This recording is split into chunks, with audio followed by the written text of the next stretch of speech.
Coming up, a rookie made his name known against the Utah Jazz, and RJ Barrett carried the Knicks again. All that and more right now on Locked On NBA.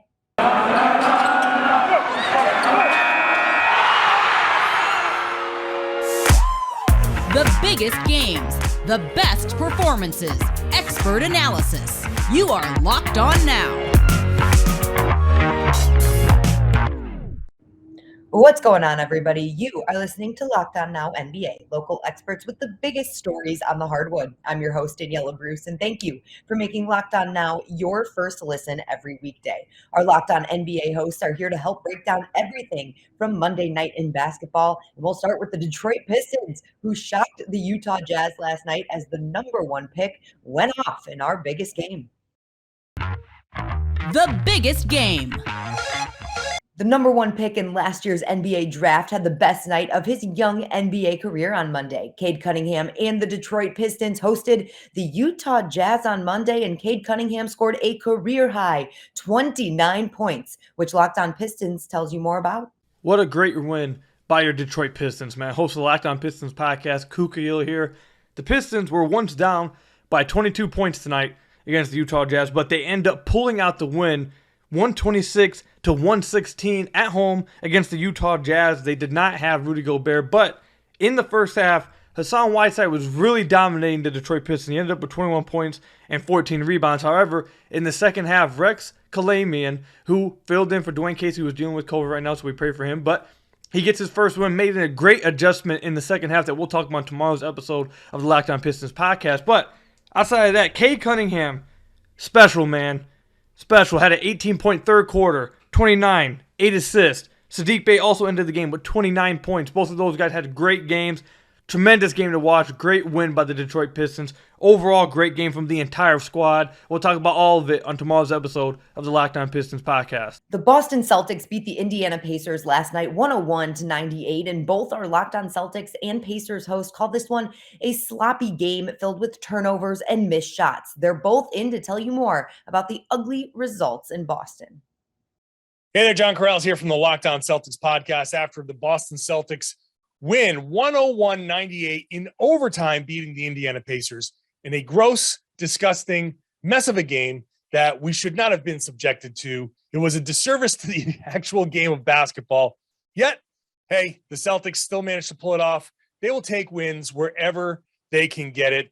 Hard to pick a star of the game, but I'm going to go with Robert Williams.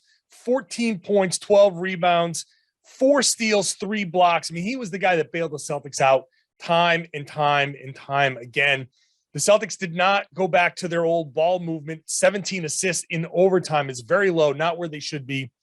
Too much isolation, too much forcing the ball, not enough passing, especially from Jason Tatum. When he drew a bunch of defenders, he tried to force it, and that didn't go well for him. Celtics got away from a lot of things that worked, but it hurt that Marcus Smart left the game with a thigh contusion in the second half there. That was something that killed the Celtics, I think, down the stretch. I know I'm talking about this game like they lost. It feels like they lost, but 44 minutes for Jaylen Brown, 42 minutes for Jason Tatum, another 40 minutes for Robert Williams, 41.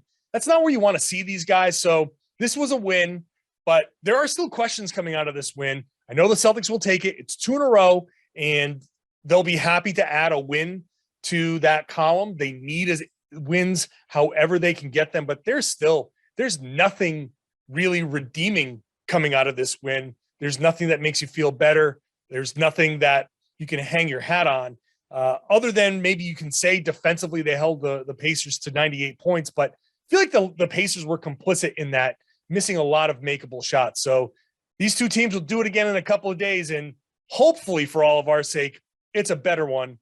I will be talking about this game because I have to next on the Locked On Celtics podcast. So wherever you get your podcast, please subscribe and watch the show on YouTube. The New York Knicks beat the Antonio Spurs in the Garden last night thanks to yet another big night from young star RJ Barrett. He hit the 30-point mark yet again in the win, and Locked On Knicks has more from last night's best performance. Hey, what's up, guys? This is Gavin Shaw of the Locked On Knicks podcast following a 111-96 victory for the New York Knicks over the San Antonio Spurs, and it was keyed off by another big night for R.J. Barrett. 31 points in 31 minutes as Barrett continues one of the better stretches of his young career. A much-needed stretch coming off a disastrous December. RJ played a fantastic overall game, hitting a couple of threes, snaking his way into a couple of mid-range jumpers, and finishing with a whole lot of variety around the rim against one of the better rim protectors in the NBA in Jakob Poeltl. Barrett changed the tenor of this game with runs in the second and third quarter. He was just fantastic, and it was a balanced effort for the New York Knicks overall as 5 different players finished in double figures. Evan Fournier picked up where he left off against the Boston Celtics, hitting 4 more threes. Emmanuel Quickley, a fantastic floor game, throwing a couple of the better passes you'll see from a New York Knick this season. Mitchell Robinson had a good game on the offensive end, and overall, it felt like a game that came at a crucial time for the New York Knicks as they embark on a stretch of 6 home games in 7 games, including tonight's, and it just sort of feels like it's now or never for this Knicks season. So they got off to a good start as they continue to get healthier. We'll see if it continues later on this week. Until then, Gavin Shaw, Locked On Knicks. Both the Cleveland Cavaliers and Sacramento Kings needed a win on Monday night to avoid losses in 2 straight nights. To find out who avoided a winless back-to-back Monday, here's our Locked On Cavs host. Hey everyone, Evan Damrell here, co-host of Locked On Cavs with the Locked On Now takeaway after the Cleveland Cavaliers' late night Monday night win over the Sacramento Kings.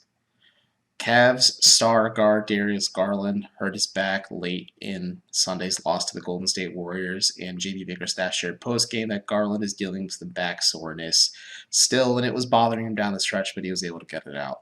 This is definitely something worth monitoring going forward as the Cavs have another tough game in Salt Lake City against David Locke's Utah Jazz on Wednesday, and he may be a game-time decision when that game rolls around. Hear about this and more on Tuesday's Locked On Cavs, part of the Locked On Podcast Network. And that's a wrap for us today. Thank you all so much for making Locked On Now your first listen every weekday. For more on the association and your favorite team, make your second listens Locked On NBA and your team's local Locked On podcast. I'm Daniella Bruce. This has been Locked On Now.